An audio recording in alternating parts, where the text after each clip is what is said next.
My name's Dan Knighten. I'm the General Manager of Audio Precision, and today I'd like to give you a quick introduction to our new Bluetooth 5 LE audio interface module for apx analyzers. So today we're going to measure these Bluetooth earbuds. These are Bluetooth 5 LE audio compatible earbuds, and we're going to measure them using our apx 555 with our new Bluetooth 5 LE audio interface module. In apx 500 software, the first thing I'm going to do is in signal path setup. For the output configuration, I'm going to select Bluetooth 5. The first thing we're going to measure is the ear speakers in these earbuds using KEYMAR as our acoustic interface. And the first thing I need to do is put these earbuds in pairing mode. I'll find devices, and here near the top of my list, these Galaxy Buds 3 Pros are these earbuds. I'll pair with them. These do support true wireless stereo sound, so you'll notice that the system will automatically connect the coordinated set. After pairing them, I'll just go ahead and place them in KEYMAR. And we'll start by connecting unicast music. And in the status bar, you can see we're now connected Bluetooth 5 to our Galaxy Bud Pros, unicast music with the LC3 codec at 48 kilohertz sample rate. Now for the input configuration to the analyzer, I'm going to select the transducer interface. We're using the apx 1701 to connect the microphones and mouse simulator in KEYMAR to our apx 555. And for the input, we're connected unbalanced, but we do need CCP power for the ear simulators embedded inside KEYMAR. We're going to make an acoustic measurement, and I have previously calibrated KEYMAR, and the left ear has a sensitivity of 9.303 millivolts per Pascal. The right ear has a sensitivity of 12.04. And now I can just go ahead and turn my signal generator on. And you can see we're currently getting, using a signal level of minus 20 dBFS, if I put that to full scale, getting about 88, 89 dB SPL. In the input signal monitor, we can see the tone at 1 kilohertz our generator is providing. If I wanted to, I can take advantage of an additional feature. In the configuration for Bluetooth 5, I can enable a default volume. I'll just go ahead and put that to the maximum value, which is 255. You notice now it's quite a bit louder at 0 dBFS and maximum volume. The earbuds are pumping out nearly 110 dB SPL at the drum reference point inside the ear simulators. I'll just go ahead, and one last thing I like to do is make sure I haven't crossed any wires. So I'll test channel 1 and make sure I'm getting signal on the left. Channel 2, and make sure I'm getting signal on the right, and back to both. So at this point, I am completely configured. Over Bluetooth, we're transmitting audio from the apx 555 analyzer to the earbuds, both the left and the right, using the True Wireless protocol and LE audio. We've tested it. We're getting audio back from the earbuds through the ear simulators in KEYMAR, and the analog signal comes all the way back to the AP. So now we can make really any of the measurements we would like to make. I might start out just from curiosity. Let's look at the delay of this device. Now this will be the end-to-end delay, so the delay from the Bluetooth output of the apx through the earbuds and the analog signal all the way back. But one of the qualities you'll notice is we get a very repeatable delay if we measure it multiple times, 195.2 milliseconds, which is quite different from Bluetooth Classic, where you would often get a different delay every time you measured it. Then we can go ahead, I'll add a measurement. I'll add acoustic response. And let's say we want to do a 1-second sweep. Now I do need to be aware of the delay. The 200 millisecond delay does exceed the default acquisition time. So I'll increase this. It doesn't really matter how much I increase it, but a second will ensure that I capture the entirety of the signal. And then I can select start. And I'll have my time window. Let's put that at 2 seconds. These Bluetooth devices do have quite a bit of delay, but here's the impulse response of the device. Here's the energy time curve. The RMS level as a function of frequency, or we might just colloquially call that the frequency response. Now, I will have to admit I didn't do the most thorough job of seeding the earbuds, so we're getting a bunch of low frequency drop off. That's just leakage. I could try reseeding them and measuring again. Here's the relative level. So this is centered on 0 dB at 1 kilohertz. The deviation, the delay, the phase, and this can be expressed relative between the channels, or perhaps I want to look at the absolute phase. And here, of course, we're seeing the effects of the low frequency drop off. We've got, of course, the group delay. The delay is a function of frequency. The level and distortion on a graph, the distortion, various different ways of looking at the distortion, rub and buzz, all the standard audio metrics are available. Let's go ahead and try unicast voice. So we're still using Bluetooth, but now we're using the unicast voice mode in LE Audio. The primary difference here is now we're connected at 32 kilohertz sample rate. But you'll notice if I measure the delay again,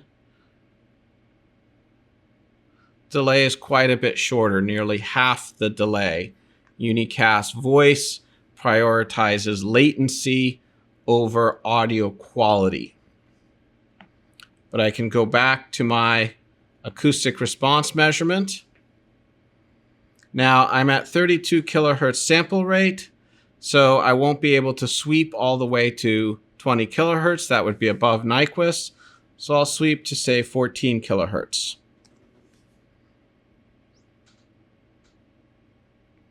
And now I have the frequency response, this time using the unicast transport. I'll go ahead and finally switch from unicast to Auracast. So for those not familiar, Auracast is digital audio broadcast. The canonical use case here is, for example, in a church or house of worship, you might broadcast the audio to all the members of the audience who might be wearing hearing aids with LE Audio enabled, and they'd be able to hear the sermon directly in their ear through their existing hearing aid. Normally, when you connect Auracast, you actually have to use an app on your mobile handset to select what broadcast you want to listen to. We have that functionality called Broadcast Assist integrated into our software, so we don't need to have a third device in the situation. It will just, already paired with the earbuds, tell them what broadcast to listen to. So again, now we're connected Bluetooth 5 to our Galaxy earbuds, now using Auracast, but still using the LC3 codec, and now we're at 48 kilohertz again. I could look at delay. Notice it's, again, not the same quick delay as unicast voice, but still quite repeatable. Bluetooth 5 is quite focused on repeatable delay because, as you might imagine, if you had a large group of people listening to an audio stream and they all heard it at slightly different points in time, that could lead to confusion. And also in this case, we're actually sending a stereo signal to the left and right earbud. Those have to be perfectly in phase. But again, selecting acoustic response as our measurement, I'll go ahead and go back to sweeping to 20 kilohertz.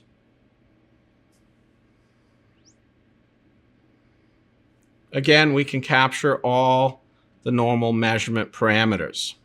Now, the next thing I want to test is these are not just for playing back music, but you can use them with your handset to take a call. They have microphones embedded in them. So let's measure the microphones.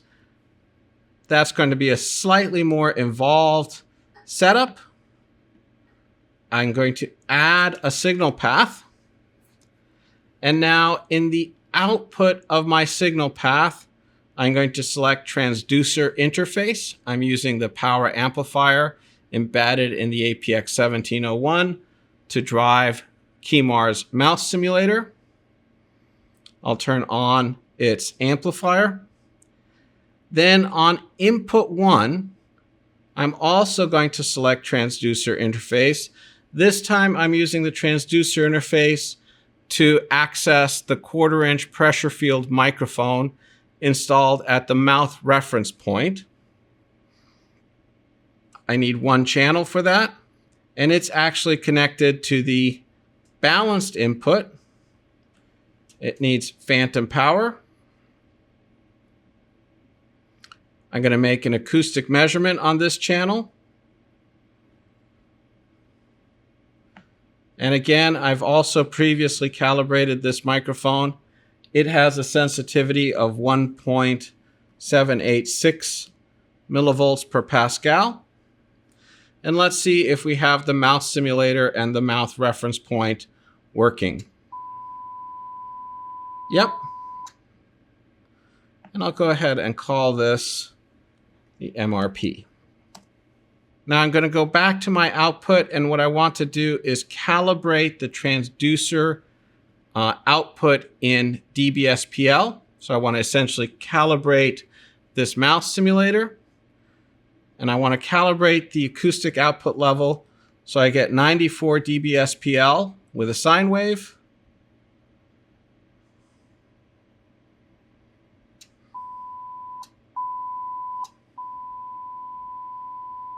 Okay.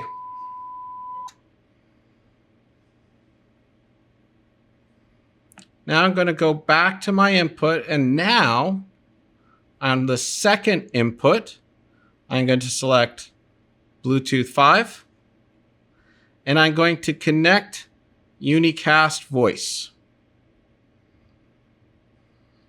So now we do have a fairly complicated status bar. Our output is transducer interface. Input 1 is transducer interface, so we're connected to the mouse simulator and this reference microphone. And then input 2 is Bluetooth 5, connected to our earbuds using unicast voice at 32 kilohertz sample rate. And in our input signal monitor, we now see the FFT spectra from both devices. Now, what you may notice is if I turn on the signal generator, I see this sine wave on the analog input at the reference microphone. I don't see any signal on our Bluetooth input. That's because there's some signal processing to try and eliminate background noise, and nobody tends to want to naturally listen to a sine wave. If I change my test waveform instead, I happen to have some reference speech waveforms. Jack and Howard, welcome back to the White Pound sugar costs more than eggs. That signal does get recovered by both microphones. The jacket. So now to make a measurement, I'm in fact going to add the transfer function measurement. And now what I want to do is I want to measure the frequency response of the Bluetooth microphones relative to the mouth reference point. The transfer function measurement is a little bit elaborate, but we'll just go step by step. On the generator waveform, I'm going to select the speech signal I have. Now, I'll just do a bit of an ad hoc measurement. I would probably more carefully calibrate my output level, but I'll just refer this to 104 dB if it was a sine wave. It's a speech signal instead. My reference will not be the generator, it will be an input channel, and the input channel will be the MRP, the mouth reference point. I don't need a trigger in this situation. I'll time align relative to the reference. Everything else is fine at default values. The signal is about 10 seconds long, so I'll average enough times that my total acquisition is a little more than 10 seconds, and I'll do some overlap.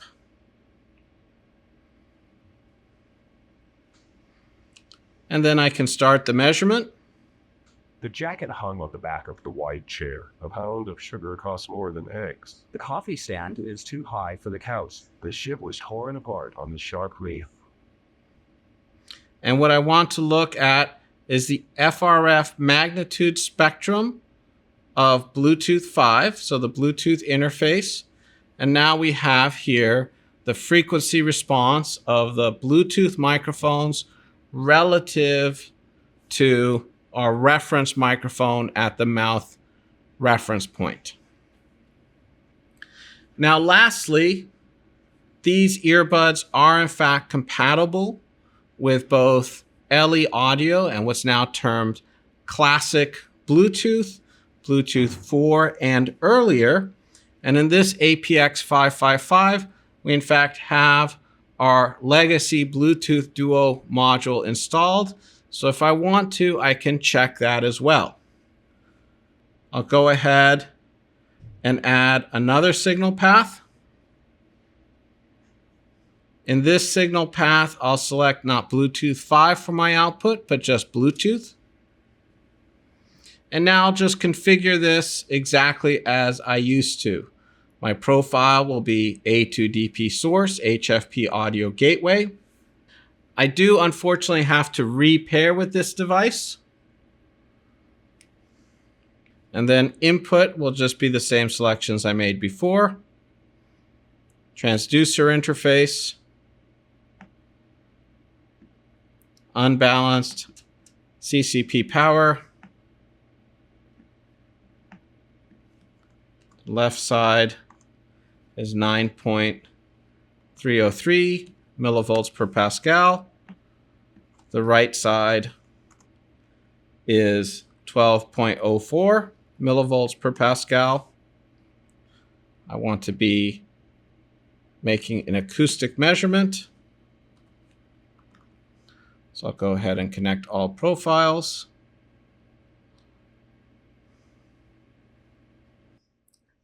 There we go. And again, we can make any measurements we want. I'll go ahead and add acoustic response again.